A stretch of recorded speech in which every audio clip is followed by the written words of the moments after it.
Hello, all you beautiful whatnots. It is Tuesday, February 25th in the United States and Canada. And this is What Chaos presented by Prize Picks. Download the Prize Picks app today and use code WhatChaos. You can get $50 off instantly, or $50 instantly, I should say, when you play $5. Prize Picks, run your game. Hello, everybody. My name is David Bean. I sit beside Pete Blackburn, and across the room is Sean DePaz.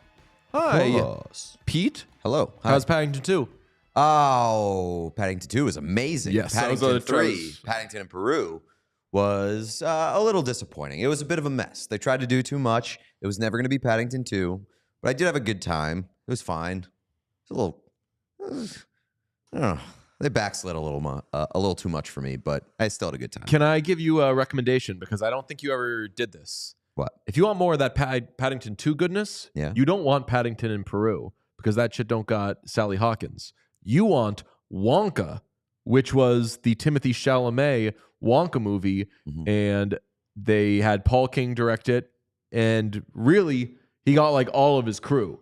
They said, we want Wonka to get the Paddington 2 treatment. Obviously, it's not going to be as good as Paddington 2, but Wonka, I never heard another person talk about this movie. Wonka 2023, quite nice, and is a very poor man's Paddington 2. Like the poorest man's Paddington 2. But it's got Chalamet, and so like, what is it? Like, you, a simpleton, I'll go see Paddington in Peru, me, an intellectual.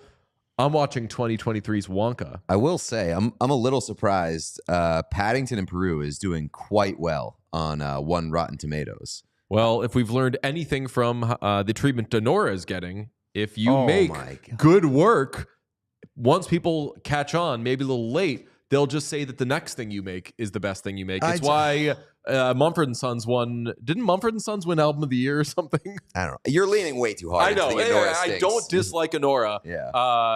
And honestly, you're the only person that's been like, how did you not like Anora? And most people liked Anora, but I think you're the only one that's confused by it, probably because we always agree on movies. Yeah, that could be it. Paddington in Peru, 93 and 91 on Rotten Tomatoes, which is like extraordinarily high. Very, very high. Let's compare it to the true Paddington 2 sequel.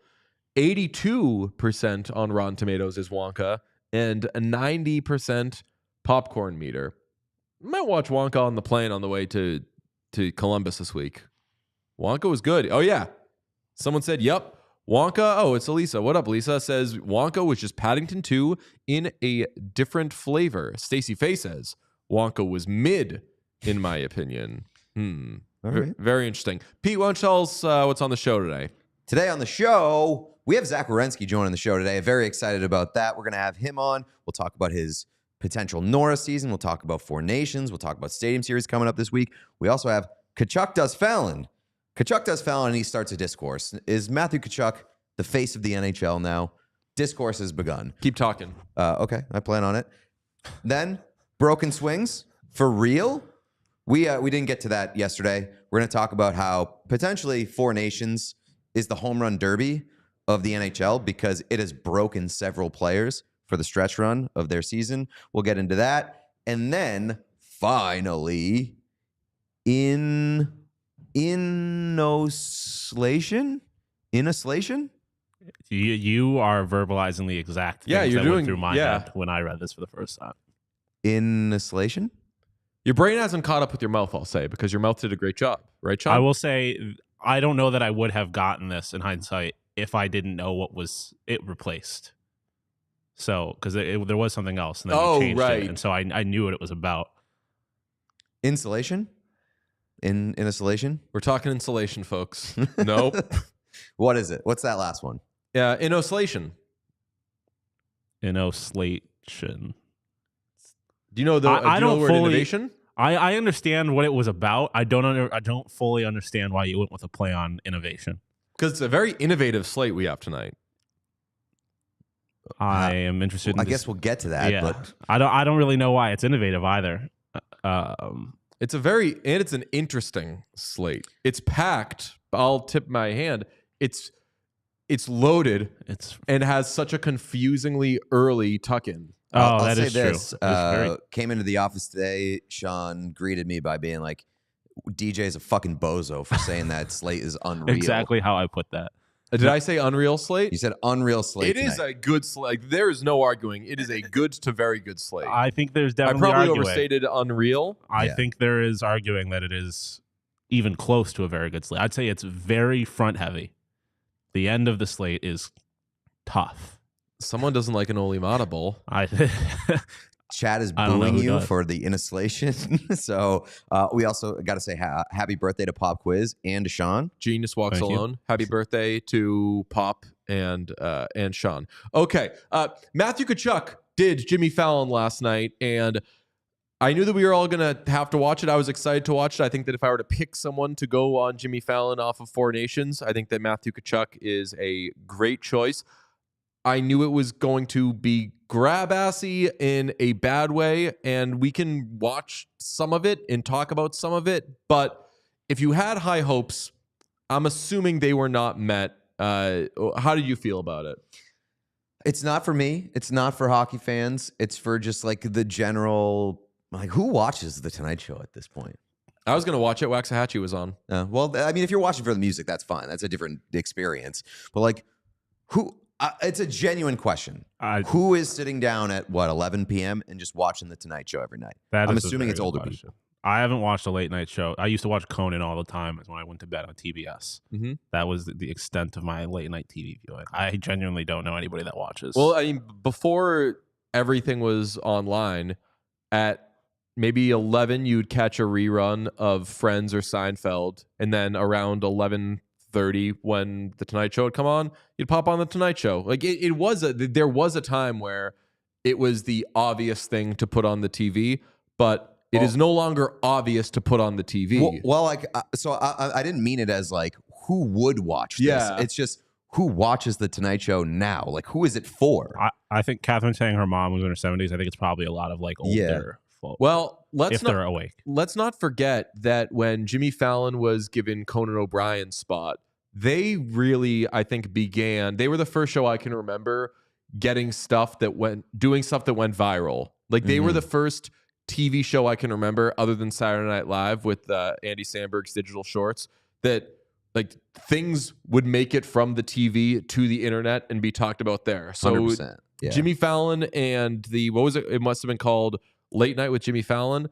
They did a great job there, and they had the roots, and it was like putting a new spin on stuff. And we definitely weren't sick of Jimmy Fallon yet, because he'd sort of gone away. He was everywhere after SNL. He'd made that stupid Red Sox movie. People were sick of him for sure. And then he just kind of went away, came back as a host, and we were like, this works. I liked it. And of course, now there's fatigue, and now he's just kind of turned into a wax figure, and there doesn't seem to be much of a brain in there. I'm shocked that you guys think about Jimmy Fallon enough to hate him. Like, well, we grew up. Well, at least I did. Like when I was watching SNL as a kid, and that's another thing. Like, everybody watched SNL. He was one of the main players. Okay, I didn't. Yeah, I mean, know that he did blackface. I feel like I don't hate Jimmy Fallon. I just think he is exceptionally bad. At that job and at interviewing people, and he doesn't make me laugh. I don't think he's particularly funny. I mean, similar to what you were saying at the start of this. I don't think he is for you. And I also don't think he's for people that like want to use their brains. Yeah, exactly. Like, I think it is very I think he does his job well. It's the question to me is whether or not I give a shit about his job. To which the answer is no offense to anybody who watches that show, or no offense to anybody's moms who sit down and watch that show at the end of the night, but it's just like that's you're turning your brain off, and you're not getting good interviews or anything like that. And so I wasn't surprised that Tkachuk didn't really give value to us as hockey fans. Yeah, and I wanted Tkachuk to. I say that Tkachuk's a great ambassador for the game, and it's because of his personality. And I knew that this was going to be, he's wearing a suit, he's smiling, he's having a laugh. Obviously, they're not going to get too deep. Yes, obviously, they're not going to get too deep because the questions aren't going to be very deep. And quite frankly, he's talking to somebody who probably has someone in his ear reminding him what his name is. So we have a few clips. Sean, give me the first one. Welcome to the show. We have a lot to get into. First off, you've been dealing with an injury, and I just wanted to make sure is everything okay? Are we feeling better? Yeah, I'm feeling better. Just recovering right now, but the last 2 weeks representing my country was something that I'll never forget. Yeah, talk to me about that. I mean, this is the Four Nations face-off. Everyone was talking about this. Everyone watched. So much of this is Jimmy Fallon reaching for his words when he's only got like 10 words to say. I know. I like everyone's talking about this. Everyone watched. I bet you he didn't watch a second. He didn't watch a second of that. He's like, people are telling me that everyone did this. Yeah. And not to hyperanalyze it, I'll say that Tkachuk did a good job.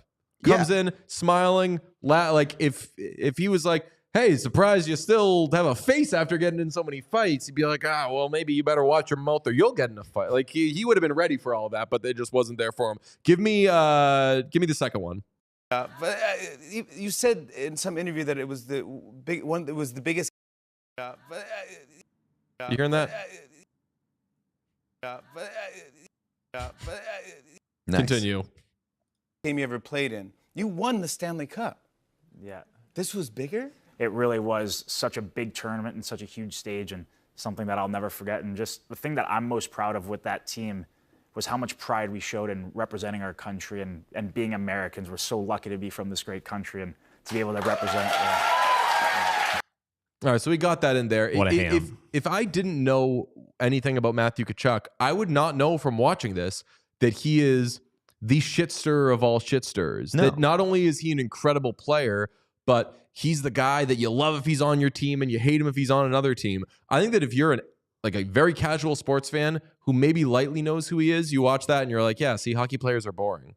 And it's not necessarily Matthew Tkachuk's fault, but this appearance could have shown people like, hey, you like this Four Nations thing? Well, look what we got. And of course, it's not going to do that. No, I mean, yeah, it's a question thing. Like Fallon's not asking him any questions that like really lead him down a road where you're seeing who Matthew Tkachuk really is. He's just like regurgitating basic points. I would argue that like that's not what doing that would be lost on the people who watch this show. They just want someone up there who's going to smile and partake in the dumb jokes and be a good little boy. They should have got Marchand. But you can't, right. You can do that. You can do something that's broad and for everyone and still appear as though you have put any effort into this. Like this, to me, I hope that our show never gets so many guests that we don't care about them when they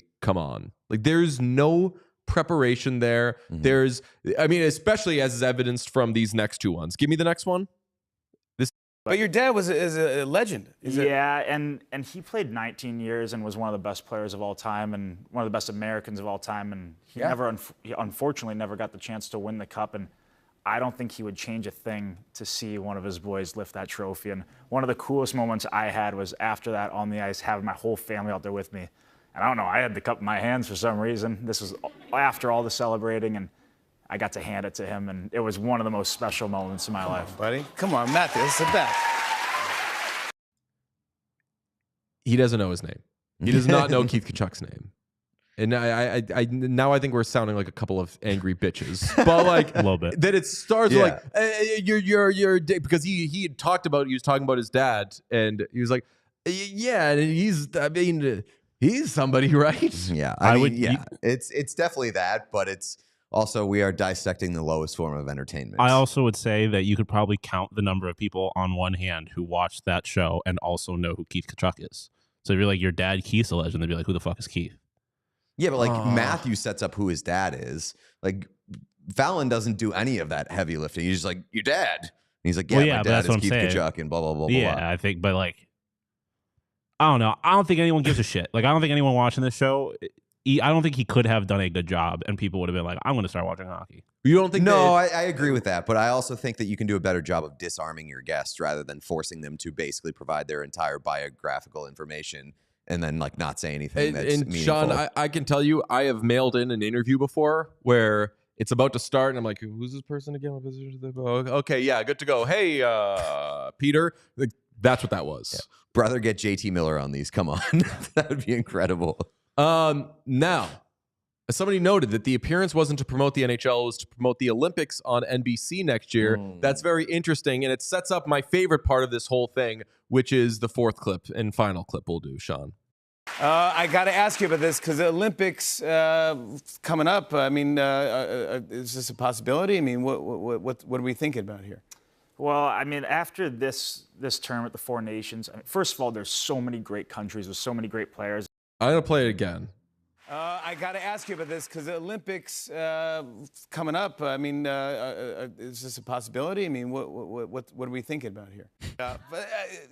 Is this a possibility? The Olympics. Do you think they're going to happen? Are you gonna do? Is it? Are you? Do you swim? What's what do you go? No, Winter Olympics. That job. Did Tkachuk say that they were going to win gold? I believe that he said they're going to win gold.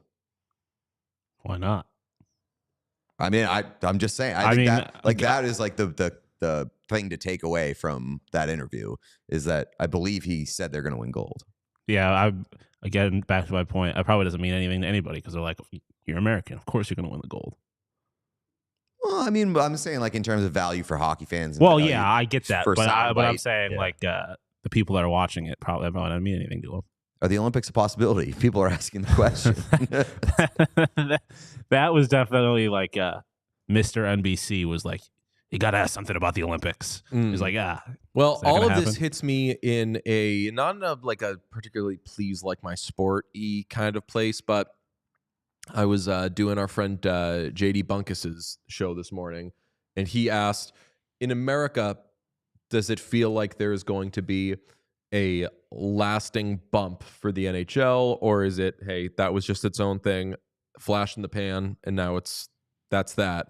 And I said, at the risk of saying the truth lies somewhere in the middle, the truth lies way closer to that second thing. And I don't think it has to, but I think that short of getting to see the Tkachuk brothers play, and like if they had a cup final tomorrow that was McDavid versus Tkachuk, then people would be like, yeah, I'll watch that. But it's hard to hold on to that those good vibes when it's just a different game and it's different teams, and now suddenly you're like, okay, and I liked Slavin, but I'm watching the Hurricanes.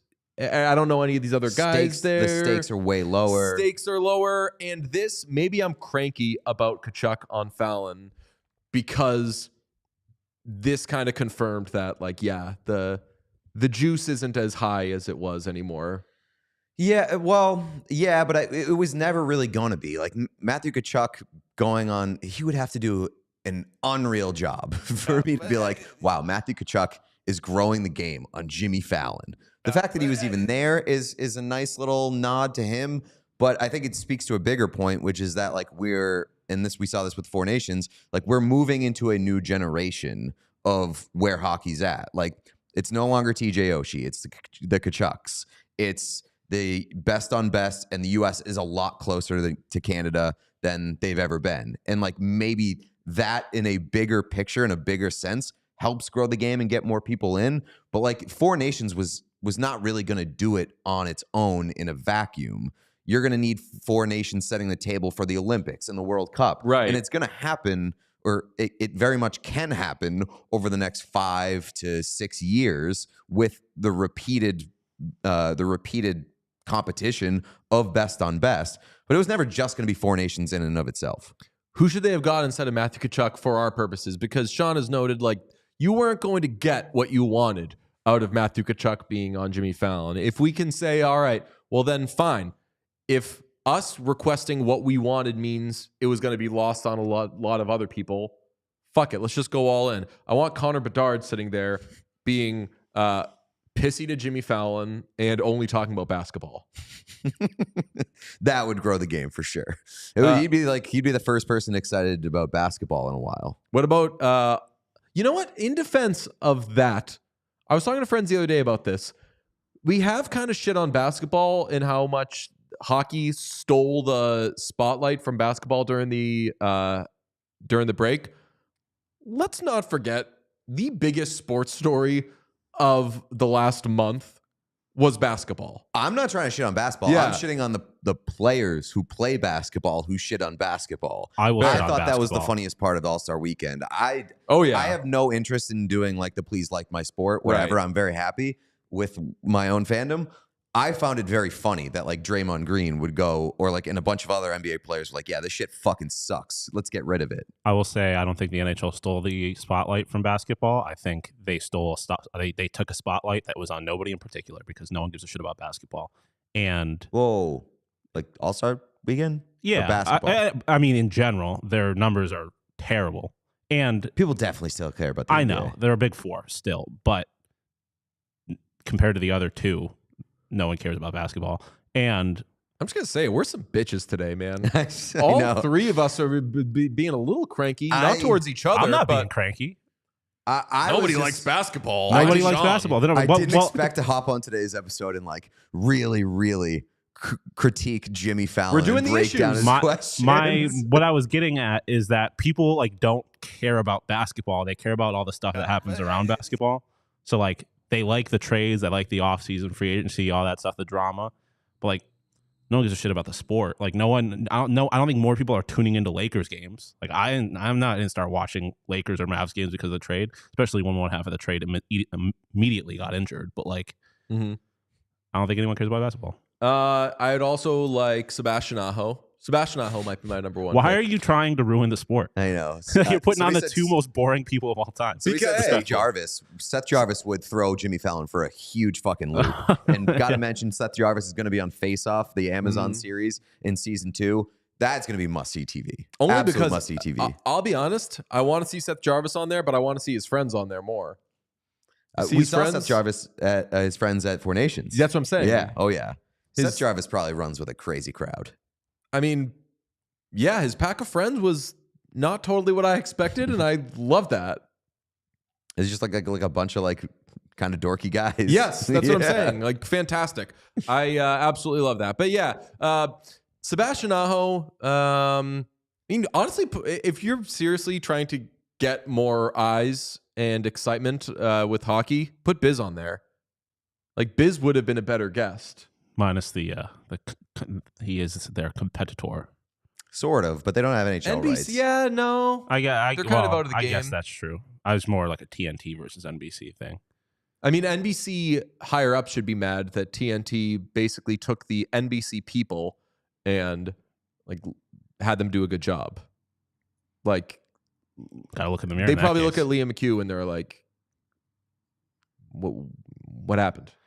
Your boy Lark making a good point. It would have been. I feel like it would have been very Jimmy Fallon to put both the Sebastian Ahos on there and be like, "So you got the same name? What's that like?" Oh, dude, it would take Fallon at least 4 of the 5 minutes to figure out that they both have the same name. He'd either think he was talking to one person. He would know that, and he would be like, "Oh, you guys like you. So what do you? Oh, you play hockey? Okay." He'd have them do like word association and see what else they have in common. Yeah. The bigger takeaway here is that is Matthew Tkachuk just going to like do media and interviews while he's out for like the next 3 months? I was thinking about that. If I'm Goldie or if I'm somebody who covers the Panthers, I'm like, all right, you better be making him available then. He did do the booth during Four Nations. Then he did Fallon. And that guy just will never turn away a camera or microphone. I have to say, I do feel bad that this is the audio that we're playing that we all got last night. And it's obvious that we would play Matthew Tkachuk. But John Cooper had the nice little For the last X amount of days, you boys have been laying in traffic for one another. Go lay in traffic for your country. Walked out. You see that clip? Yeah. Pretty good. Not bad. What does that mean? If we did hit it, I was gonna say, once you take it literally, you're like, he's telling you to it's weird. Kill yourself. Yeah, he's like, well, no, but I mean, like, you've been laying in traffic for one another the last few couple, like, it was the same tournament. They were doing it for the same reason they would have been doing it in the final. That is and true. if you got here because you were laying in traffic for one another, don't change the reason you lay in traffic. And, like, you were doing it for your country. That was like the whole point of the tournament. You've proven to be one of the top 2 countries at laying in traffic among 4 nations. You know how hard that is? Go lay in traffic again. All right, let's go out there. The traffic's out there. That's what he should have said. All right, cool. Yeah, the more we talk about this, the less I like that quote. It doesn't make any sense at all. Well, so I think that if you're sitting in the room, you're like, yeah, but he's like, I hope they don't think about it. I hope they don't think about this at all. Hockey's back, and that means that I am back to prize picking. It's what I do. I put on the game as though it is a nice, I don't know, chicken parmesan. People in hockey eat that. My glass of wine is prize picks. I try to 10x. Sometimes I just try to 5x or 4x, I'm sorry, maybe even 8x. So many options. And it's America's #1 daily fantasy sports platform. You can now win up to 1,000x your money on prize picks. And you know, Flex Play? That's them. They invented that, which means you could still cash out if your lineup isn't perfect. You can double your money even if one of your picks doesn't hit. I can't relate to that because I'm shooting for all my picks to hit. I don't want any charity. Prize Picks, though, says one of your picks doesn't hit, we'll still 2x you. It's not for me. I say keep it, Prize Picks. Yeah. Give it to somebody else. I don't want no consolation prize. But if you do want a consolation prize, Prize Picks will take care of you. You can 2x.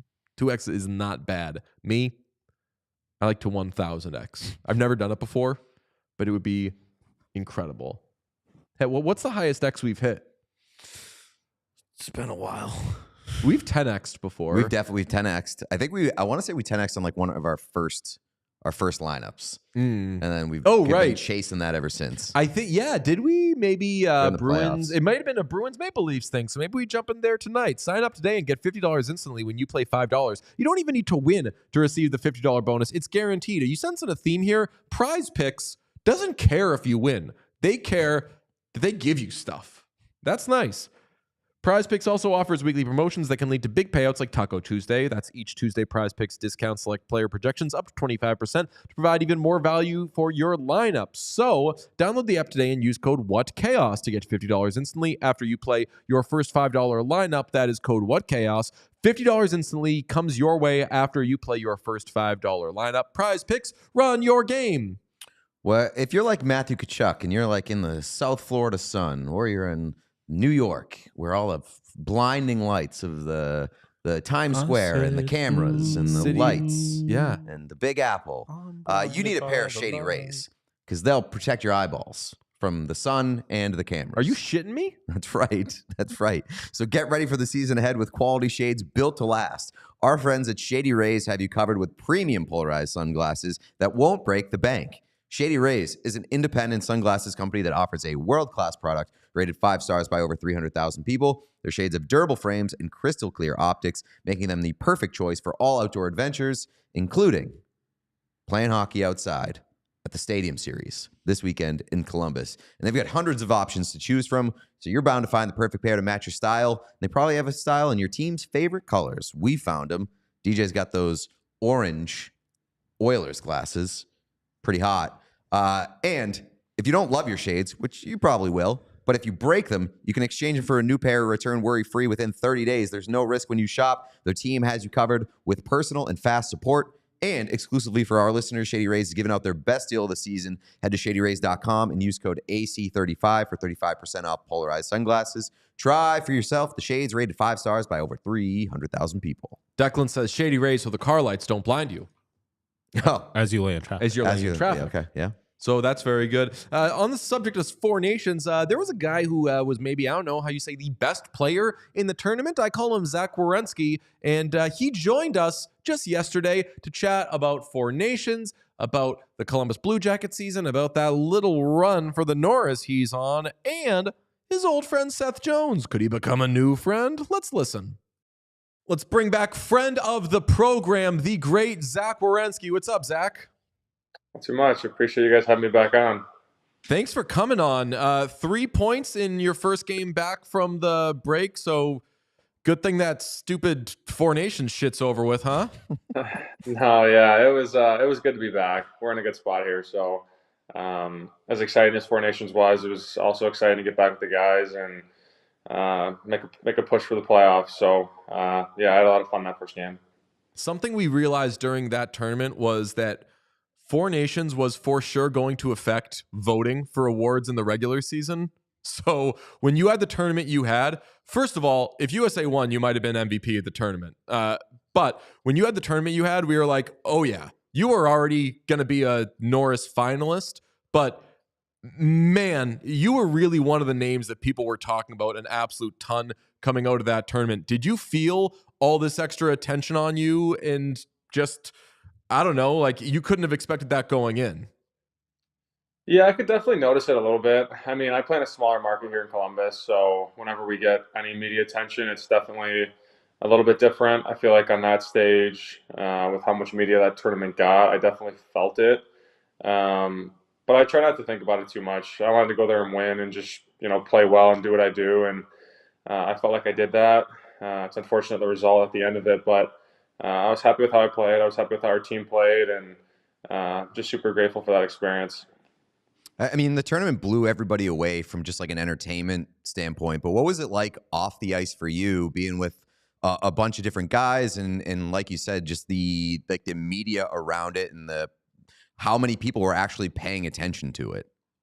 It was incredible. I had high expectations going in, but it exceeded them by far. I mean, I knew a lot of the guys going into it on our team, whether it's from that TDP back in the day or training together in the summers or just crossing paths at World Championships or whatever it was. But from the second we got there, you could tell we had a really close group. And then being there for 2 weeks, being around the guys, getting into games, it was one of the closest teams I've been on for such a short tournament. So I think that speaks volumes to, just how much fun we had, how close USA Hockey is right now, all the guys in it.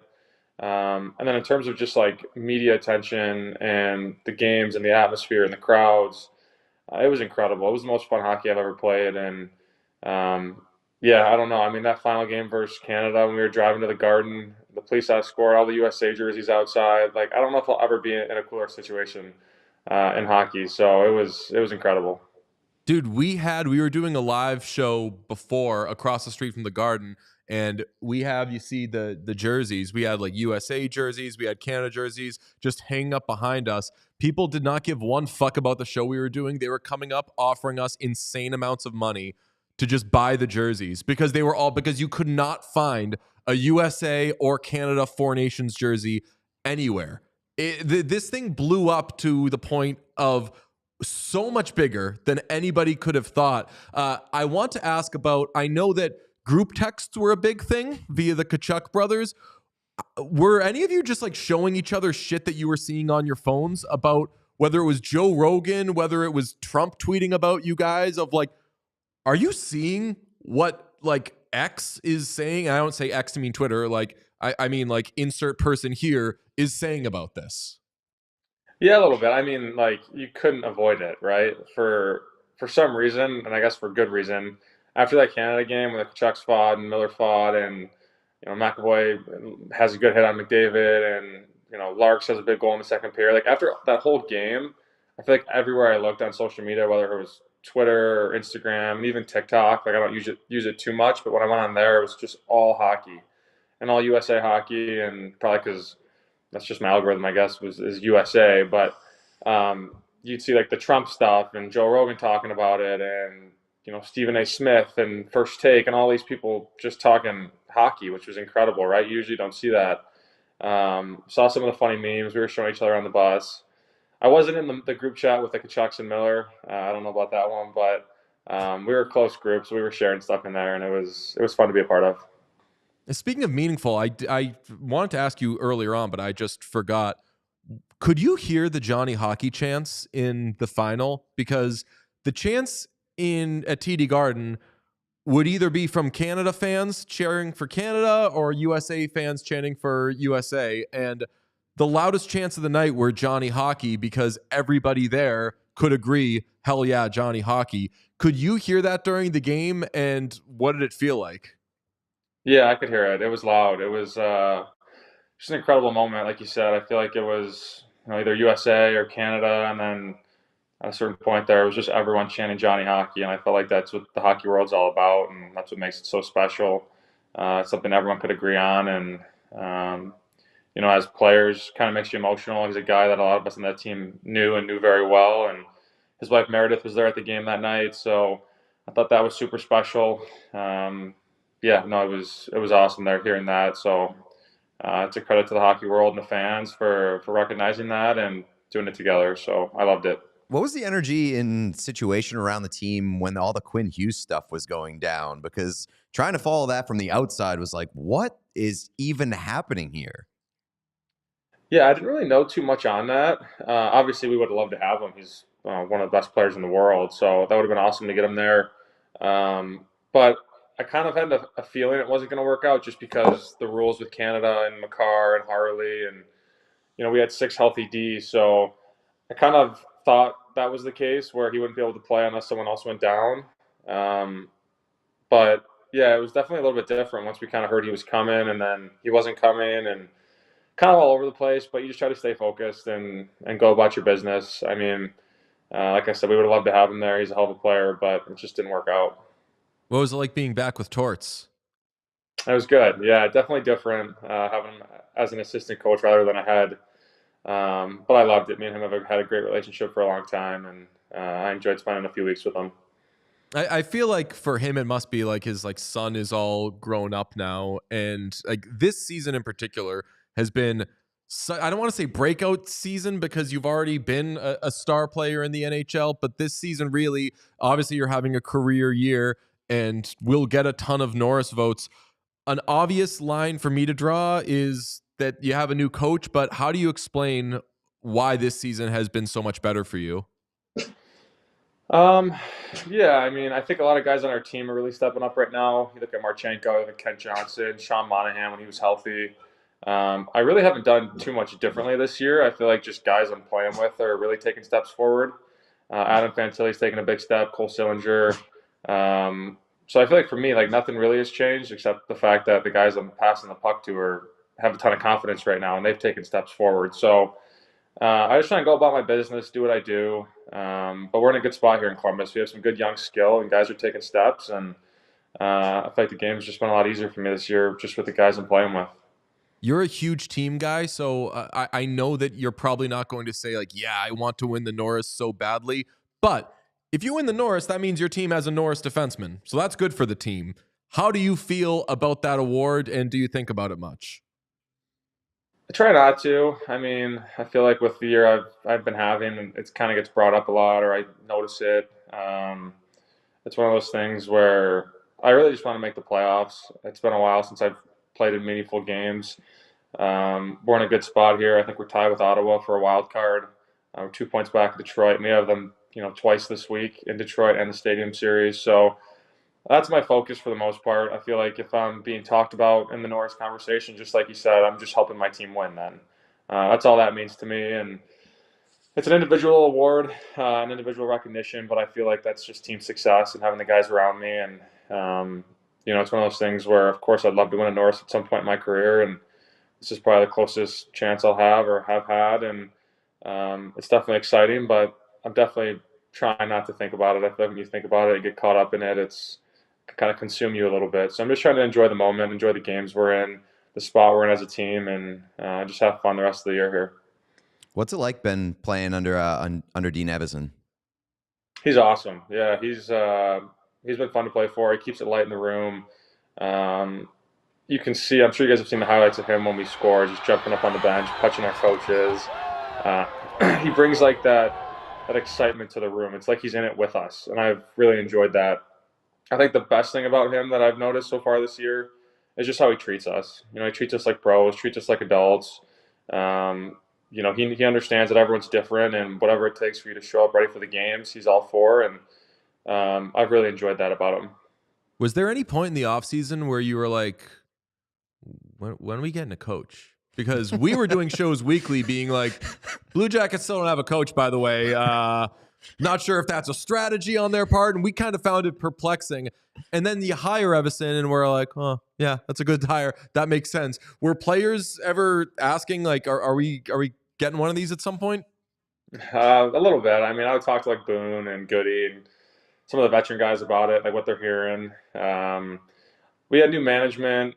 I know he, got a few guys out and probably had to do some, work behind the scenes, and I'm not really sure what all goes into that, but I'm sure he had his hands full. And then we were kind of the last team at that time that needed a coach, so I think he just had time to figure it out and take his time with it, and kind of just do his homework on it all. But we ended up with a good coach, and we're all really happy about it. So definitely took a little longer than probably we would have hoped for, but it all worked itself out. Do you still talk to Seth Jones at all? Because he is wanting out maybe of Chicago, and I feel like a million people immediately were like, back to Columbus for Seth Jones. So do you still talk to him and have a relationship with him? Yeah, me and Jones are good buddies. I haven't talked to him too much this season. We actually played them the other night, so me and Boone grabbed dinner with him, and just caught up with him a bit. I know I've seen the reports on him wanting out. Didn't really go too far into it. I mean, everyone has their own reasons, right? And I don't really know what's going on there in Chicago for him to want that, but I still think very highly of Seth. I'm not sure what our plans are here in Columbus. I'm not sure what he's thinking, but definitely a hell of a player and a good friend of mine. So I guess you never know what happens. Well, it ties back to something that you said about the Norris, which is that you want to make the playoffs. The reason he says he wants to be traded is because he wants to make the playoffs. He's at a point in his career where he doesn't want to be on a rebuilding team. I was wondering how you felt about the team's direction, because obviously you've had some injuries, but this has been a great season for the team. And if we've learned anything from the Capitals, just getting in, making the playoffs, getting that experience can go a very, very, very long way. So what do you want the team's direction to be? Are you hoping that the team can invest and add?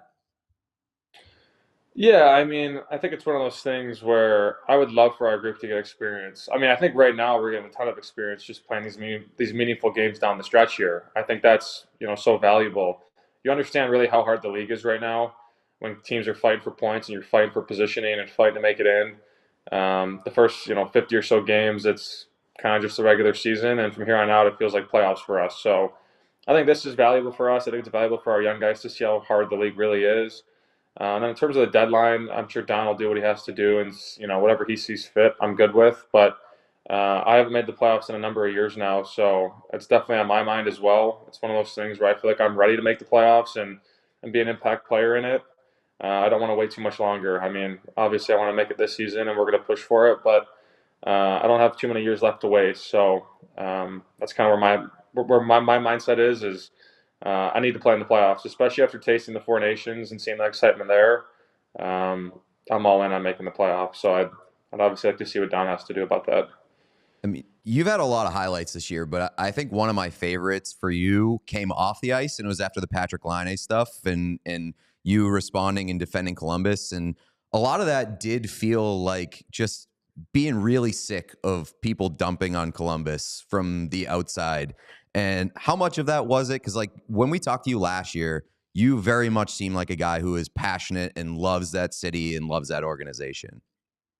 Yeah, I mean, I love it here, right? I've been here for my whole career. I love the community. I love the organization. I love the guys in the room. I feel like, some of it's warranted, right? We haven't been a good team for a number of years now, and I can understand that.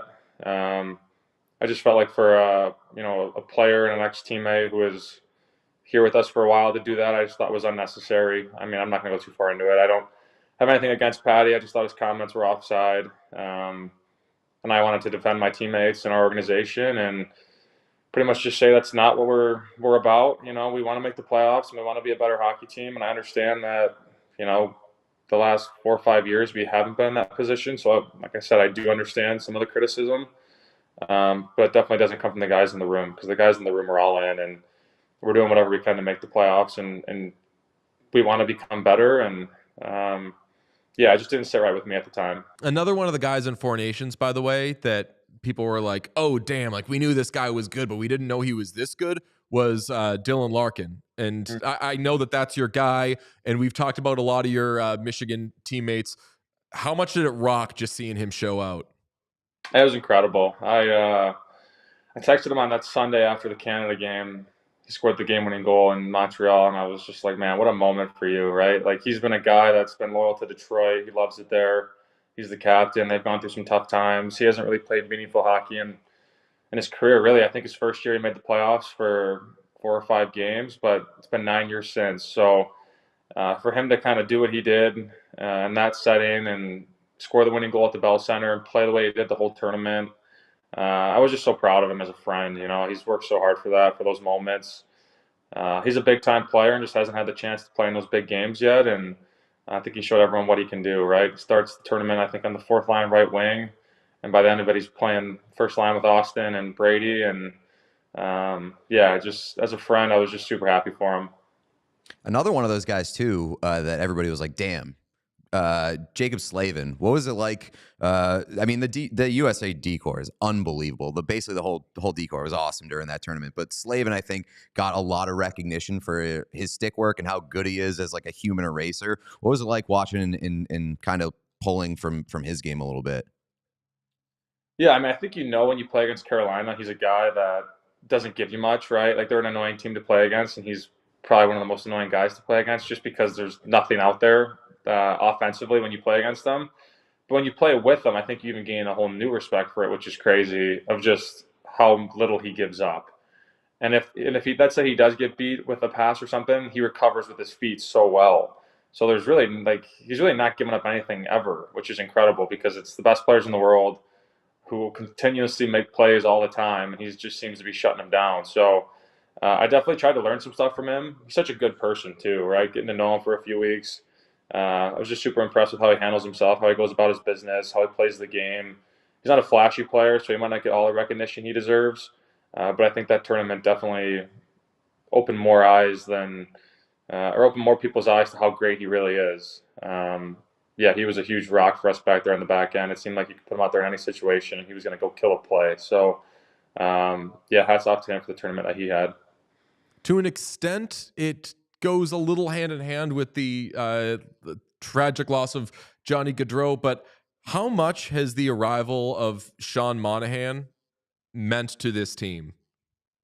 Yeah, I can't say enough good things about Monty. I knew he was a good player just from playing against him throughout the years, but I guess I didn't realize how good he actually is. I think the way he goes about his business, the way he handles himself, he's pretty quiet in the room, but he's one of the first guys there. He's one of the hardest working guys on the ice in practice, one of the last guys to leave. He's been awesome for us. I mean, I think the best part about Monty too right now is we have a lot of young guys, a lot of young centers, and there's no better guy to look up to than Monty. Just the way he plays the game. He's always in the right spot. He wins faceoffs. He blocks shots. He PKs. He's in every situation for us. He's on the bumper on the power play. And I think since he's been down, a big reason why Adam Fantilli's having success is because he got to watch Monty for a number of months and learn from him. And now Fance is playing unbelievable for us. So I really can't say enough good things about Monty and what he's brought to our room, how he's played. Obviously, given the circumstances, it's probably been super tough on him. But he's been a true pro, and I've just been so impressed with him. Yeah, I mean, I definitely don't want to lean into the trauma, but I can't imagine what it's like for you, your teammates, and a new player getting to know each other and coming together as a team when like the real shared connection that you have is that this horrible thing happened to all of you. Yeah, I mean, I think, the first time I saw Monty this year was at the vigil for John, and I feel like it's one of those things where you're really not sure how people are going to respond to something like that. I feel like, watching him and how he went about it and how he handled the whole thing, there was no one in the hockey world closer to John than him.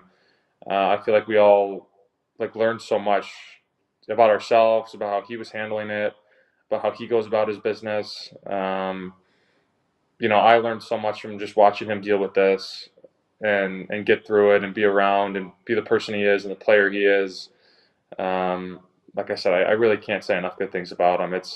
I'm sure it was probably the hardest thing he's gone through in his life, and going to a new team with new teammates, and he's just been incredible for us. So, yeah, can't say enough good things about him.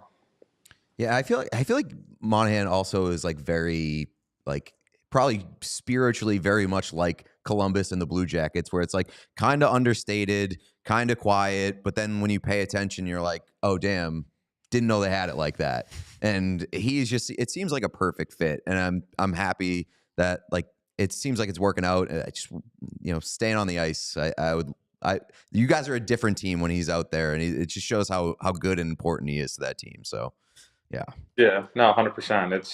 That's exactly right. He's a guy that, I could talk on him for days, I guess. So I could keep rambling, but no, he's been incredible for us. And like you said, we are a different team with Monty on the ice. He's been that good for us this year.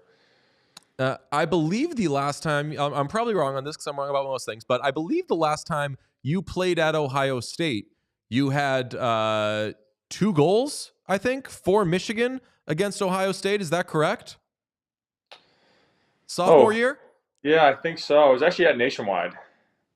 Oh, was it? Fuck me. Setting the tone. Damn. I was going through your college stats, and I was like, I'm going to find what he did at Ohio State. And the game, I guess, technically was like scheduled as at Ohio State, but it wasn't there. All right, well, never mind. I was going to set the bar. I was going to say your over-under for goals on Saturday is 2.5, but fuck me. Yeah, no, it was my first game at Nationwide after I got drafted, so I was all fired up. And then my first or second shift, I got hit the hardest I've ever gotten hit in my life to this day still. I tried to toe drag one of the defensemen. I got just destroyed. And I was like, oh, it's going to be a long night for me. And then I ended up scoring twice, so made it a little bit better after that. But I don't remember what happened the last time I played at Ohio State. I'd have to go back and look that one up. I mean, it's inherently weird how many Michigan guys play for the Blue Jackets, but it's probably not going to be any weirder or more weird than it will be at the Stadium Series game, especially with Ohio State being national champions and all that. And we all saw the Blue Jackets players wearing the Ohio State jerseys before that game. How weird is it going to be as a Michigan man to be playing in that game? It'll definitely be a little bit different. I know we're doing the Ohio State tradition. I think like walking from where they walk into the stadium and all that stuff. So that's fine. I mean, I'm not a huge fan of it, I guess, being a Michigan guy, but I think the venue itself, it's historic. It's one of the best in college football. They are the national champs, and just all the buzz around the city for Ohio State right now. It should make for an incredible game for us. So as a Michigan guy, some of it I could go without, but at the same time, I'm going to enjoy it. I'm going to take it all in. It's they have incredible traditions there, and it's an incredible venue. I'm excited to see what it's all about for a hockey game. So definitely a little split on it, but I'm just going to enjoy it and, take it all in, I guess. When we were waiting for the jerseys to come out, I was very concerned that they were going to lean into Ohio State stuff. Were you or any of your teammates worried that you were basically going to have to wear Ohio State jerseys in this game? I mean, definitely was a thought. I think with the Red Wings being red and white, kind of got out of that one like automatically. But then again, too, I think they're smart enough to realize how many Michigan guys we have on the team. So that would have been bad marketing. I don't think guys would have been happy about it. So I think the jerseys turned out great for us. So I'm happy with it. They're sick. They're so sick. Is there any sort of thing you have planned for the entrance? Because quite frankly, that sometimes is better than the outdoor game itself, seeing how the players show up and walk in. Yeah, we have some stuff planned. You have to wait and see on Saturday, but I'm excited about it. It's meaningful to us, so I'm excited to walk in and show the hockey world what we got going. We've gone on long enough with you. Always appreciate chatting with you, dude. We have been pumping your tires all season. You're having an incredible year. We can't wait to see the second half of it. Keep killing it, man. Yeah, I appreciate it, guys. Thanks for having me on again. That's our GOAT. Zach Werenski. Yeah, I mean... And now he doesn't have to do media the rest of the week because he can be like, I already did a podcast. Yeah. It sucks that I have to ride so hard for Quinn Hughes because I would love to see Zach Werenski win. I don't got to do any of that shit. Yeah, I mean, Werenski would be by far the coolest Norris winner. I'm just like, I ride for Quinn Hughes because he's the only good thing about the Canucks this year. Canucks, the vibes are nice so off there this year. Likanen. He's the first goalie in NHL history to start his career 10-0 on the road. Also, very true. Pete, that's the only good thing about the Canucks for you this year? Well, Kiefer Sherwood. I was going to say, you've got just jump on Kiefer Sherwood and then just come to the fun side with Zach Werenski. Listen, I'm not going to be upset if Zach Werenski wins the Norris, and he's got a very good chance of doing it. I want good things to happen to Quinn Hughes too, because I think he needs it. I do agree with him that, just make the playoffs. Yeah. I want the Blue Jackets to make the playoffs so badly. Oh, yeah. We've talked about like 8 teams that were like, as long as this team gets in the playoffs, I'll be happy. And we've said that with the Canadians. We've said it with the Blue Jackets. We've said it with there's a few teams, Red Wings, where we're like, as long as they get in the playoffs, this is going to be fun. And I'll be happy with the season if this team makes the playoffs. The top of that list is the Blue Jackets. And this Stadium Series game, we're going to be there on Saturday. Got some fun stuff planned while we're in Columbus, because who goes to Columbus and doesn't have fun? This is going to be a big game. That rocks. Thursday's game against Detroit, going to be a big game. That rocks. I'm very excited for Columbus because I feel like it was cool when we were there, but also nobody else was there. Yeah, they were on break. Like to have the city popping and to have the rest of the hockey world there. Yeah, it's going to be a different experience. I'm very excited about it for sure. And we might actually get a good outdoor hockey game. We've teased the whole broken swings thing for 2 days now, and that is when players go to the All-Star Derby, home run derby, go to the home run derby, do a great job, slug a bunch of dingers, and then they come back and something's wrong, and their swing was broken. I don't know if this is still a thing because I haven't watched a home run derby in 400 years, but... You're not a derby guy? What's that? You're not a derby guy? I was back in the day. I love the home run derby. Derby's still good. I love MLB All-Star Week. It's the closest thing to the actual product. Yeah, I say it all the time. Baseball is the easiest sport to play low effort. That is so. It looks real. Very true. It's the piano of sports. There has been some instances where the big names of this tournament, you look at them right now after the tournament, and you're like, ugh. And I'm not saying the tournament did stuff to these guys, and in a couple of cases, it obviously did because of injuries. But Sean, just throw me up, I guess, the big 3 here. Matthew Tkachuk, face of this tournament, right? Out indefinitely with a groin injury. There's no timeline. Charlie McAvoy, out with that shoulder injury. No timeline. And then, just for funsies, I'll throw in the hero of the tournament, Connor McDavid. Bad weekend. Well, I mean, so bad weekend for the Edmonton Oilers as a whole. Yes. I can think of one guy. I can think of one guy who's saying, "Not my fault." Leon Draisaitl. Leon Draisaitl was scores great all this the weekend. time. Scores every day, no matter what. No matter what's happening in the world. I mean, Shea Theodore is another one like out for a long time. Guys were also hurt and messed up from this tournament, and Elias Pettersson might never be the same for I don't know what reasons. But I'm talking about the guys who were dogs in this tournament. Yeah. Like the faces of this tournament, those are arguably 3 of maybe the 5 biggest storylines of the tournament. And yeah, the only one who's skating right now is Jordan. By skating, I mean like getting by with no trouble, I should say, is Jordan Binnington. That guy's like, shit's cool for me. I'm just gonna go back to sucking in the NHL, and I don't know what your guys' problem is. My life's not changing a goddamn bit. Yeah, the Tkachuk one is interesting, especially because if Florida utilizes his LTIR, which was suggested pretty lightly by Elliot Friedman yesterday on 32 Thoughts, it's like, could they go out and get a Seth Jones? Yes, he said, quote, hold on, I think I hid my show rundown, but I got it right here. Elliot Friedman on 32 Thoughts did indeed speculate that if Matthew Tkachuk is to miss say the rest of the regular season, and granted, his mouth is working fine. He's yapping with Jimmy Fallon.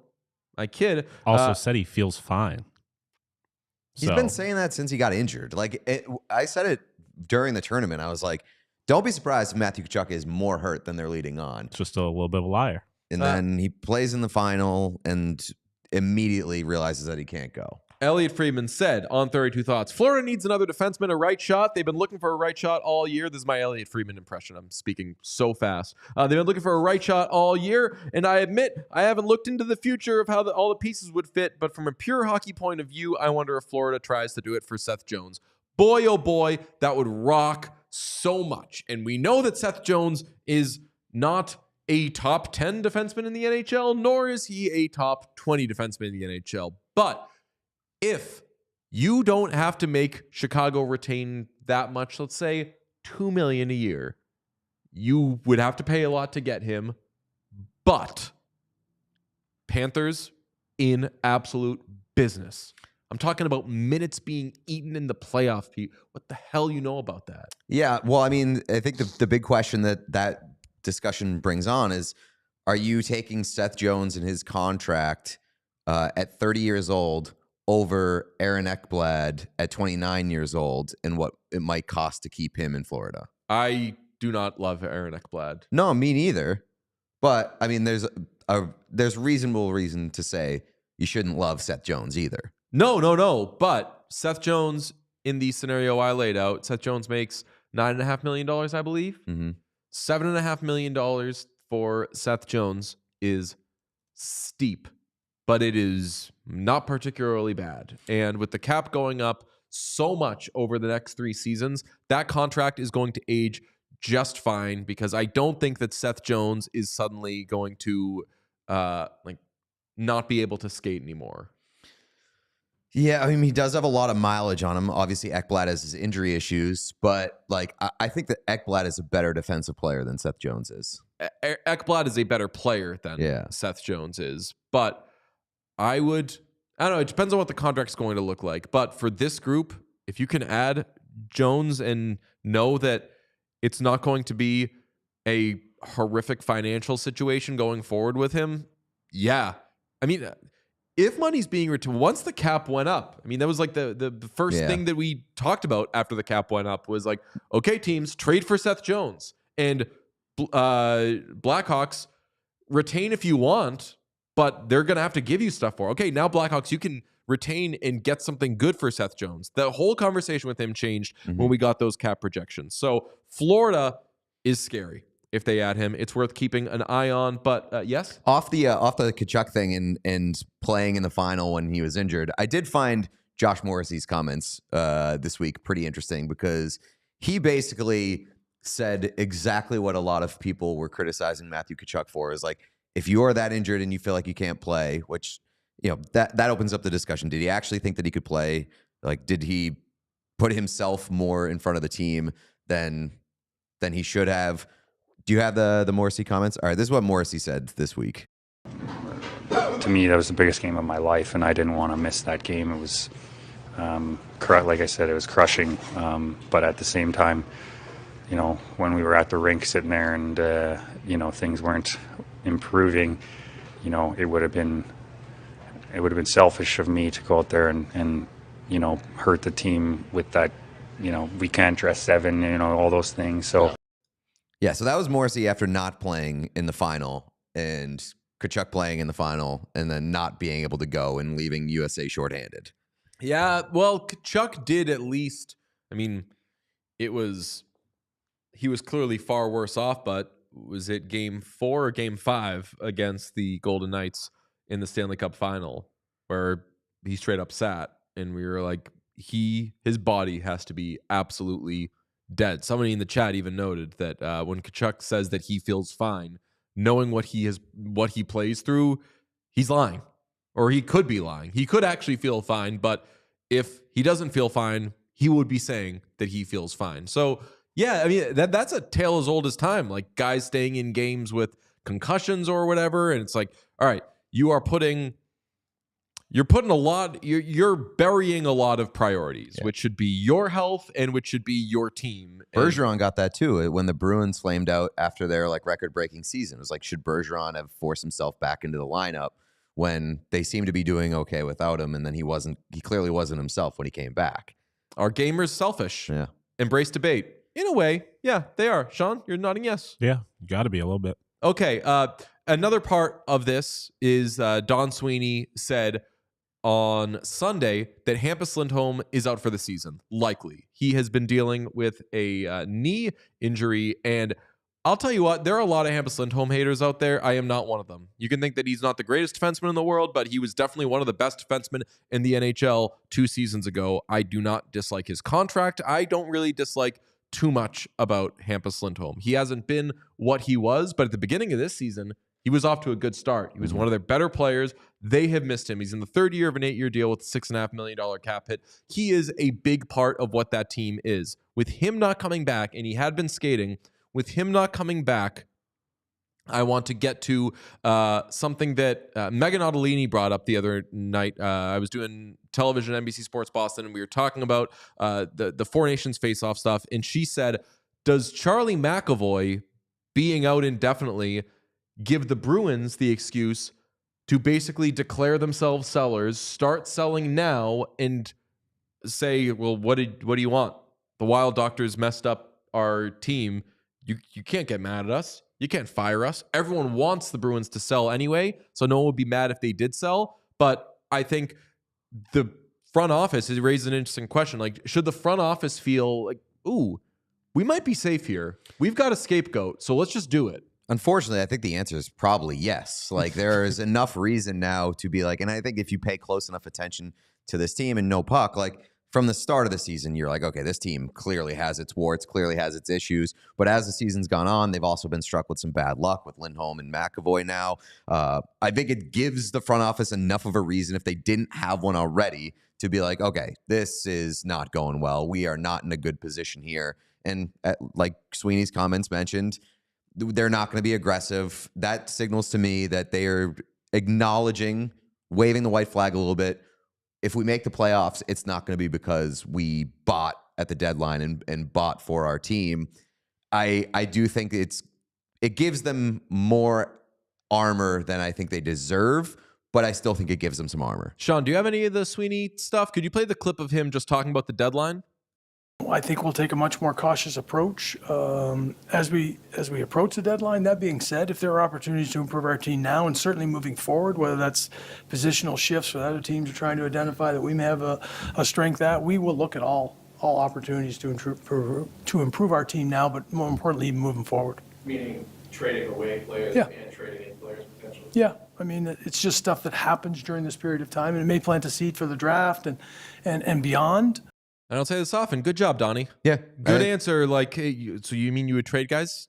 Yes. And he doesn't know. Maybe he does know. Maybe he knows that he's safe, and maybe that would be more reason for him to feel comfortable selling. But when you're talking about the draft, and nobody else invoked the draft. He brought up the draft. When you're talking about the draft on Sunday, February 23rd in the United States and Canada, it means that you think you're a seller. So when he's trying to set himself up to do things at the draft or make moves or add in free agency, yes, selling. My only problem, like, I agree, good comments. I don't want Don Sweeney to talk about the draft ever. No, Don Sweeney. Dude, not allowed to talk about the draft. I was thinking about this because I saw somebody say, and it may have just been a reader or a commenter. I don't know why I still say reader. I haven't written in 1,000 years. But somebody said, well, the reason, is the great Joe Murray of 98.5 The Sports Hub in Boston. He noted the reason the Bruins are in this position is because they kept buying at the deadline and trading their first-round picks, which they should have done because they had the best regular season team ever. They should have done it, but now here is where the chickens are coming home to roost. And to that I say, knowing what happened, I still would have traded those picks because at least we got some fun time watching Dmitry Orlov and Tyler Bertuzzi, because my assumption is they would not have hit on those picks. So when the Bruins do refocus and try to start drafting, honestly, trade up every round if you can. No matter what, just move higher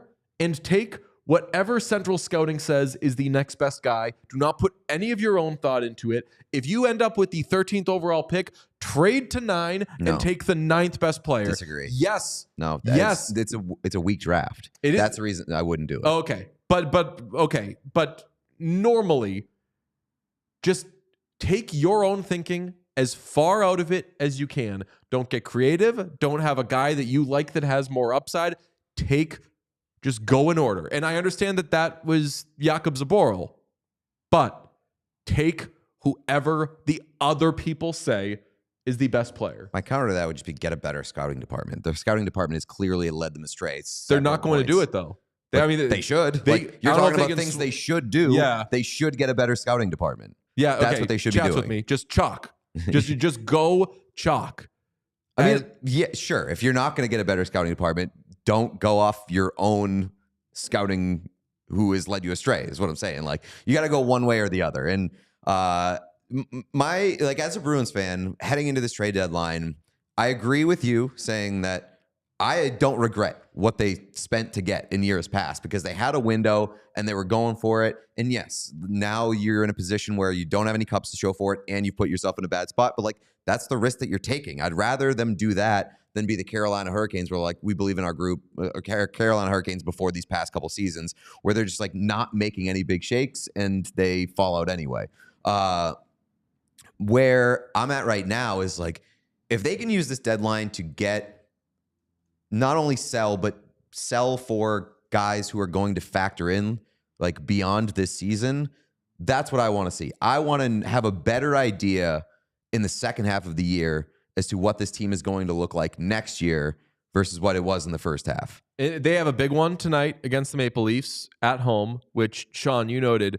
Game Time is basically saying, you free? Yeah, it was I'll check again, but last time I checked, it was $51 get-in price. 55, 54 now. You could not get a pretzel at Four Nations for $51.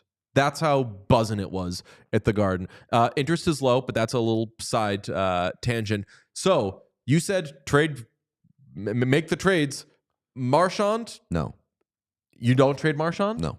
I do. I'm still not there. And Marchand reiterated he doesn't want to go anywhere. We'll see if that makes a difference. But you gotta start working on a contract with Marchand. So that's why how is that not done? It's usually done before the season starts. So if I've said all along, trade him and sign him back. Try to do that. There's a lot of risk in that because I think that once he gets out there and if he goes to Dallas, if he goes to Colorado, he's going to go a lot further than he was going to go in Boston. And he is going to find, hey, playing with X is really, really great. And maybe it becomes a Jerome McGinley situation where the intention is always, yeah, we're going to keep this guy. And then it gets to free agency and there's just, the grass is just too green. The money's too good. And he just has to go. That's a risk for the Bruins, but I want, and I don't know if Brad Marchand wants this, but I just want him to win and stay competitive. And right now with the Bruins this season, that's not happening. So I hope for him, my dear, sweet Brad, set you free.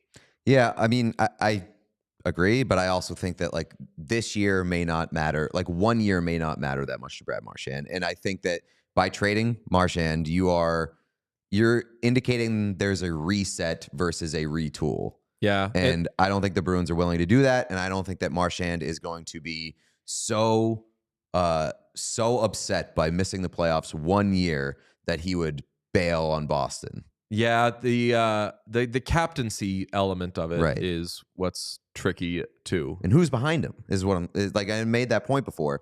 Who do you have for leaders on this team behind him? Oh, great question. It's got to be McAvoy, right? Yeah, he's but honestly, different kind of leader. McAvoy has a Rasmus Dahlin energy to him, where he's just kind of the next guy in line, lead by example, but not necessarily who's the vocal leader. Yeah, yeah, and I think McAvoy's a leader, but I trade for Corey Perry. What is McAvoy won? And second place in Four Nations, kind of. Yeah, people forget that. I just think that there is Silver a medal. noticeable lack of leadership on the Bruins roster right now. And by trading your captain and the clearest leader on this team, you're really putting yourself in a position where this could take a while to get back to being a very good team. Yeah, and getting back to Marchand's side of it, I don't know if he wants to not wear a C anymore. I mean, he worked really hard to get there. I know that takes so much freaking pride in that job, and not to throw any other captains under the bus, but some guys are captains because they're the best player on the team, and some guys are captains because they eat it, sleep it, breathe it, drink it. And Brad Marchand is the latter. Like, he is an extension of ownership of this team. He has it so deep within him. Morgan Geekie. Yes. What? Trade. Yes. If you're not going to get a deal done, like, it's not, I would consider both options. If you can get a deal done that you like, I would absolutely be interested in keeping him. He's shown versatility. He can show he can play up and down the lineup. I think he's a gamer. I think that guy plays a very hard style, and the Bruins really like that, and I really like that. But he's also a player that would definitely have value to a contending team on the bottom half of the roster. And if you're not loving what it might take to keep him on the next contract, trade him. Trent Frederick, obviously. Definitely. Love you, bud. And then there's the defenseman shuffle. We talked about it earlier in the season. Call Edmonton, say, we'll give you Carlo now, and we'll talk in the offseason about Evan Bouchard. Yeah, and also, like, if Mason Lohrei can get you a nice forward piece, I would definitely consider that as well, because I am not sold on Mason Lohrei. I think that he could be a fine NHL defenseman, but not somebody who is going to, like, climb to your top pairing or be, like, I don't know. I'm not going to say you can't be a second pairing guy on a good team, but there's just too much to not like about his game right now. I know that all the players that I just presented, I said, okay, yeah, I'm cool with moving those guys.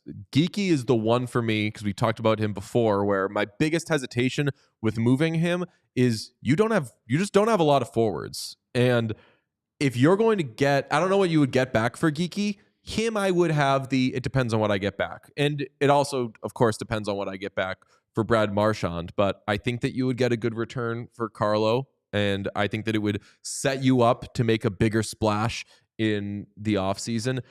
Geekie, though, I would also kind of do the Marchand thing of trade him and try to revisit in the offseason, because he's really turned into what we were hoping he would be in the NHL in Boston. But if you can get something substantial for him, and I don't mean like a bunch of first-round picks, but if you can get a decent draft pick for him, you need to restock the cupboard. And the restocking is going to be its own problem down the road, but you cross that bridge when you get to it. If you come out of this season, a disappointing year, saying, look, we've got some more young players, we've got some picks, and the cap's going up. So for as upset as somebody might be with the Elias Lindholm contract, it's going to be fine. Like, you need him to be better than Charlie Coyle, which isn't really the case. But going forward, the Bruins could be in okay shape for a retool if they just grab a few little things to add to their ammunition once you hit the offseason. So the biggest question is whether they've been given the green light to sell. And all of this on Sunday from Sweeney suggests that they have. Yeah. Chat hates that I suggested they should trade Lohrei. I think Lohrei's I wouldn't ruch trade him. That would be a hockey trade, though. You're saying, right? Like, that would be. We have a young defenseman. Let's get a young forward. I would value and covet a young forward who can potentially slide into the top 6 than a young defenseman who could potentially slide into the top 4, given what the Bruins already have.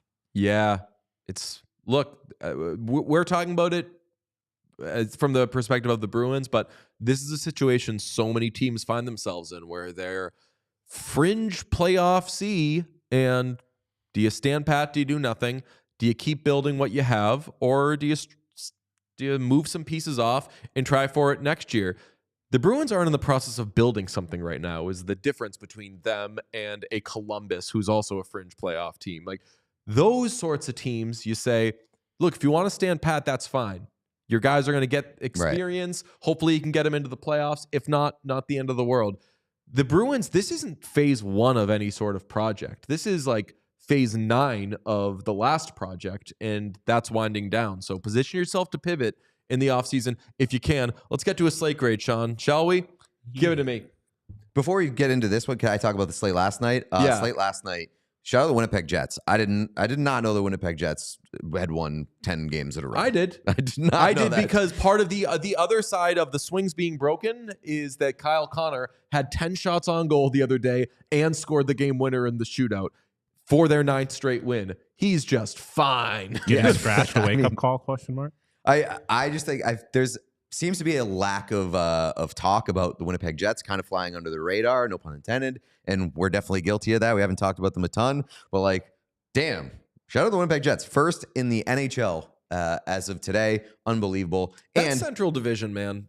Final note, stupid on last night's slate, that Kings Vegas Golden Knights game was pretty awesome, and the Kings were running Kevin Fiala, Quentin Byfield, and Adrian Kempe, and that line was unbelievable. Our guy Quentin was cooking. Hell of an assist. Yeah.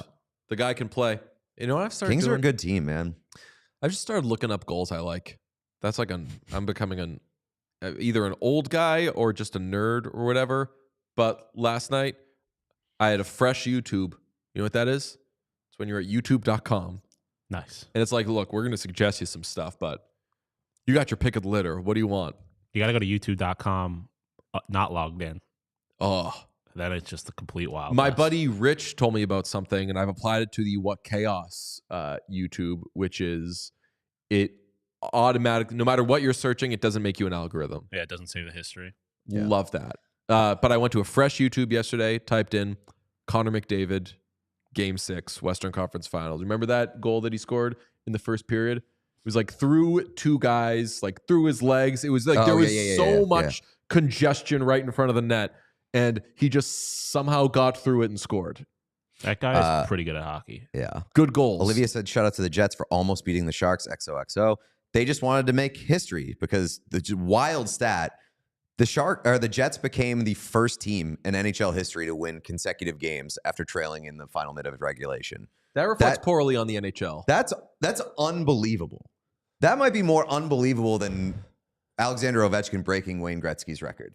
How has there never been a team in NHL history to win consecutive games after trailing in regulation? It is way less believable than Alexander. Oh, Alexander Ovechkin's the greatest goal scorer of all time. It stands to reason he should have that record. How in the world could there be so many NHL games and one team doesn't come back from one goal down in the final minute? Like, I mean, we watched Edmonton do that. We watched Edmonton come back from like 4 goals down in back-to-back nights. Is it just that they weren't trailing in the final minute? Like I feel like we see good comebacks. And Sean, you watch a team that participates in a lot of those games. I was going to say, it sounds like the opposite. If you told me the opposite of that was a Sabres stat, that the Sabres were the first team to ever lose 2 games in a row while being up in the final minute, I would not blink. You'd be like, yeah, it's because they probably done 4 games in a row. Yeah, it was at like some that's point. happened multiple points this year. Sean, hit me with the slate. Yeah. Oh, we also have a super chat that I would love to get to. From Matthew Brown, what are your thoughts on Rantanen's contract from the Canes here in Raleigh and the possibility he'll accept the offer? Do we have any report of an offer being out to Mikko Rantanen? Not from what I saw. Could have missed it. Also, you pronounce Raleigh really weird. Yeah. Raleigh. You said Raleigh. Oh, I said Raleigh? Yeah. Oh, I was like, okay. I was confused. I thought that you were saying it is Raleigh and that I said Raleigh. I was like, I'm pretty sure it's Raleigh. My thoughts are that I hope he remains unsigned for the next week because we are, 9 days away from the deadline, and we got a 24-hour trade deadline stream coming up. So I want Rantanen to be hovering and in the mix. I want there to be a Rantanen cloud over Raleigh. Painting Rantanen in a Florida Panthers jersey. Oh man, do we make the? Do we paint bigger? This I was year? gonna say, I as you started that sentence, I was like, an actual easel. Yeah, it was a hit last year. I did enjoy. I enjoyed it. It would be an easy thing to be like, we're gonna do something different this year. I just say we do the same thing because everybody enjoyed it. We enjoyed it. Let's just go bigger, and better. This year. We're painting again. I feel like the obvious. That was it. I feel like the obvious move is to like try and make it more grandiose and do a bunch of crazy shit because like now we have. I mean, what we could do, big ass thing like tarp. Covering there, and we make a mural. Oh my god! Okay. I don't know how much of that you were being serious. Would kind of fucking rock. I was getting more serious as I was saying it. Mural chat. There would be so much paint that spilled onto that. You got to get a big tarp. Get a big tarp, or we could do like. You telling us to tip the tarp, brother? Sure. There's no way. Yeah, I don't know what about that's the Pasternak Porsche. Nothing. Get like a bunch of big canvases, and like you could make it into like put them together so it ends up being like a big mural, and you kind of have to like continue off the painting of the last person. Wow, this is trade deadline stream is going to be unbelievable. Can't wait.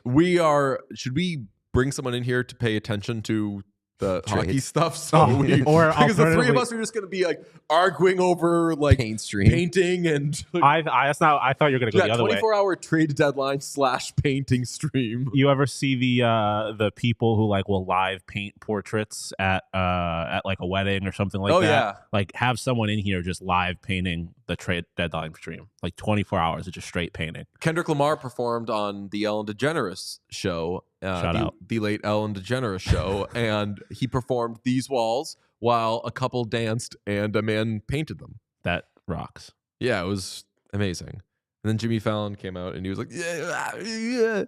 Off the original point though, like if Rantanen is still available, that could fuck up the trade deadline because teams could be like waiting for that shoe to drop. They're waiting for Rantanen. But I would say that's ideal situation because then we need some action though. That's what I was gonna say. I didn't last year. We spent all night and then we woke up. We didn't wake up. We never went to sleep. Like nothing really happened like at the deadline. It all happened kind of the night before. Yeah, but we were there. But that's what I'm saying. If this year they want to do it right at the deadline, that'd be exciting. Somebody asks, will there be Bop It? Buddy, there will be Dinosaur Bop It. Okay? What the hell do you possibly know about Dinosaur Bop It? Trouba style paint, just body checking the canvas. Jumping through the glass. It's going to be fantastic. It's going to be back. So next Thursday at 5 p.m., I've been starting to try to get my water intake and my sleep right and everything to try to position myself. I've been really into what you boys know about, I think it's just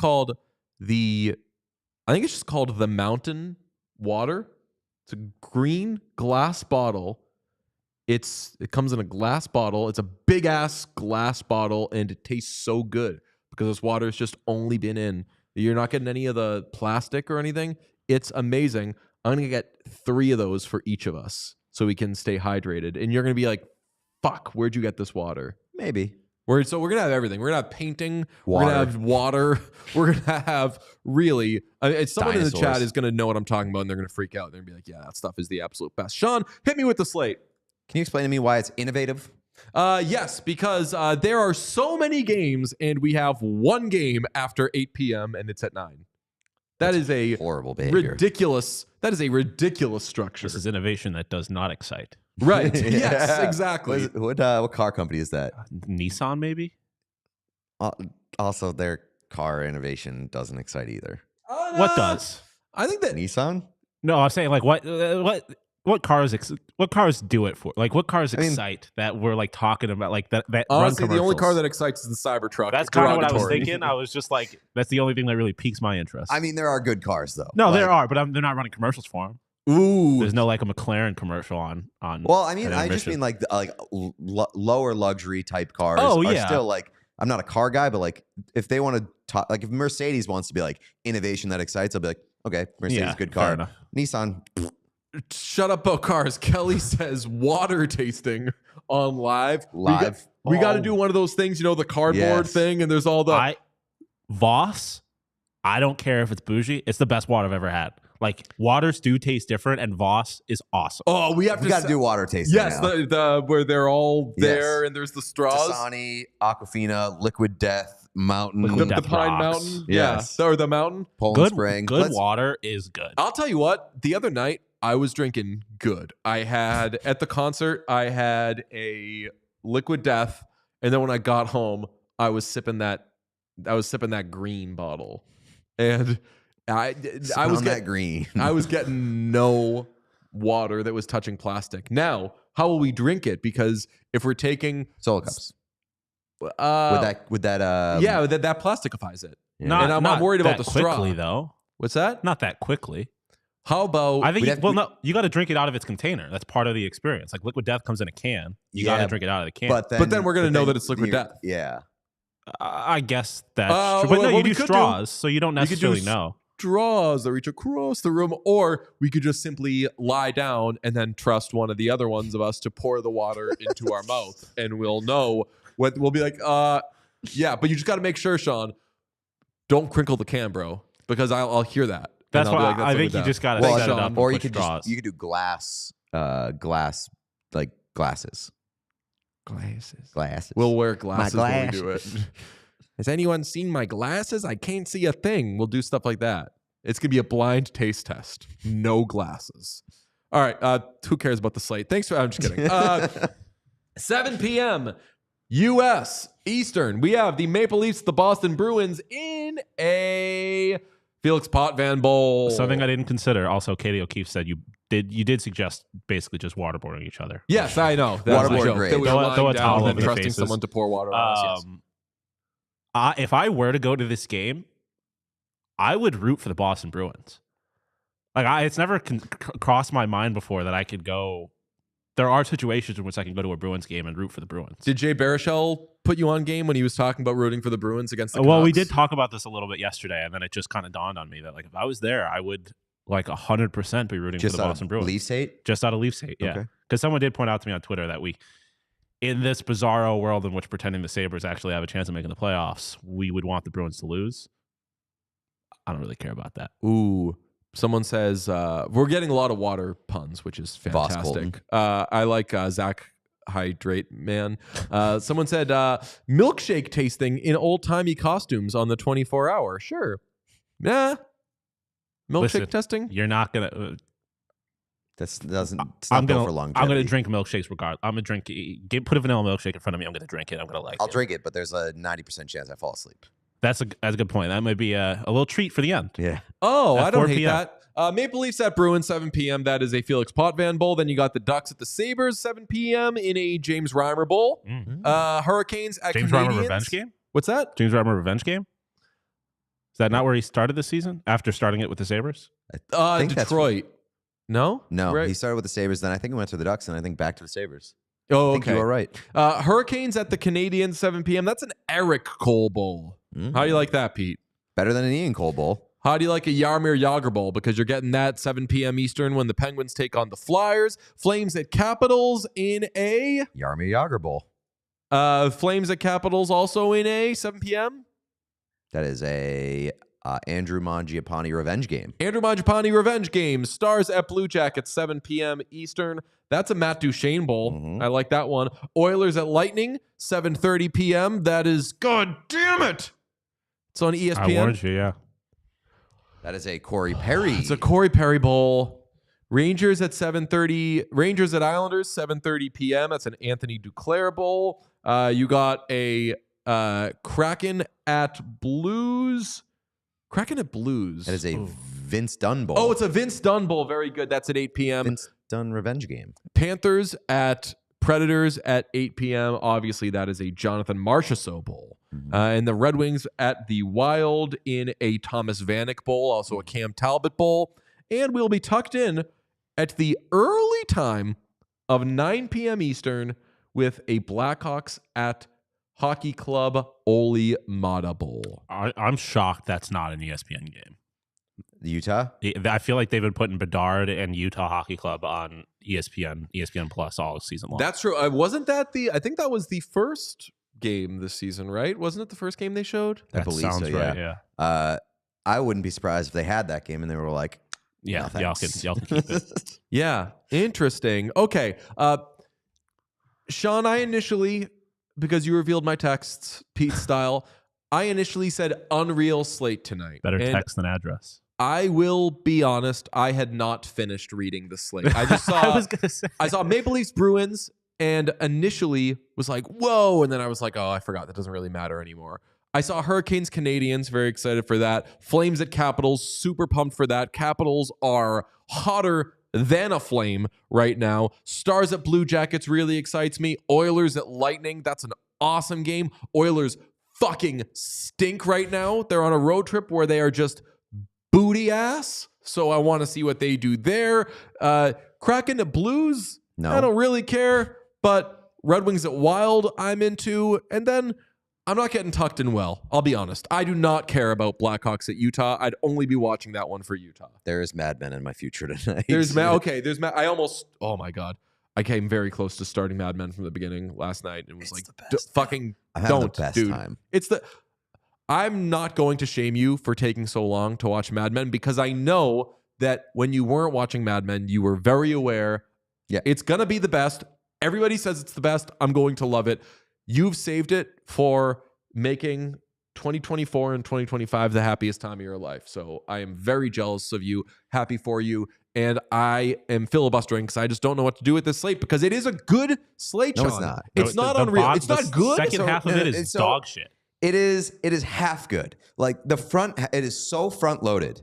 After you get to Oilers Lightning, which is at 7:30. Dr. Smackin, please, Sean. Setting flames at the oh my God. Setting flames at the Capitol, January 6th Bowl. Nice. Your last good game of the night is at 7:30. Well, I guess Red Wings Wild. Even still, your last good game of the night is at 8 p.m. and you have way too many good games happening at the same time, and there's no late game. Yeah, I've been careful to not say that this had good structure. It has unique structure, and it is bad structure. Bad. So I think that I'm going to give this an A-, not because I was bullied into doing it, but because of what you just said. There's a lot happening, but it's all happening at the same time. Yeah. Bad and I was never. You were the one who really introduced structure to this conversation in the early days of slate grades, and it's so important. It can be as important as the actual games themselves. If you are going to have a bad structure, that can tank a good slate. And I say this is a good slate that gets ruined, undone by its structure. I give you an A-. And may God have mercy on your soul. I think that's Fuck fair. you, Slate. If you're here and you haven't subscribed to the channel, please do so. Thank you for joining us. And also hit that like button right below the video player. If you're on audio platforms, 5 stars, give us reviews. That helps us climb and get some visibility on those podcast charts, whether it's Spotify, whether it's Apple Podcasts, all that good stuff. Very much appreciate you being here. What do we got coming up this week? We got a lot coming up this week. We hit the road soon for Columbus for the Stadium Series. Very pumped for that. Seeing some pictures of the old horseshoe, and there it is. Yeah, I'll tell you what. Not crazy about that crest, but I like so much of the other branding. Are they putting a big flagpole in the end zone? That confuses me. That seems like a bad idea. I would say don't do that. Don't do that. You're gonna block several people's views. Gigantic flagpole in the middle of this. I love having a modern stadium and be like, you know what this place needs? Obstructed view. Yeah, this begs some questions. We're gonna be keeping an eye on this. Love the helmet reference to the around the ice though. You got the Ohio State O around the rink, and then you've got the helmet stickers on the metallic silver. I think that's a nice. I do like that. The O is sick. Cannon right in front of that Blue Jackets logo. So. Perfect. Wait, let me see. Is the cannon? The cannon is right above 50-yard line. Yeah, right above the logo. I mean, they should have just made an even bigger cannon specifically for this. You make it bigger relative to, you make it to scale. Just an artillery gun. Arena's bigger, space is bigger, cannon's bigger. Yep. And just fire that thing. Have Gene, the whole 9. Appreciate it, everybody. Thank you to Zach Werenski for coming on. We absolutely love him, and we absolutely love you. Make sure you are subscribed everywhere, and we will talk to you tomorrow. Bye-bye. Dog city like the mayor.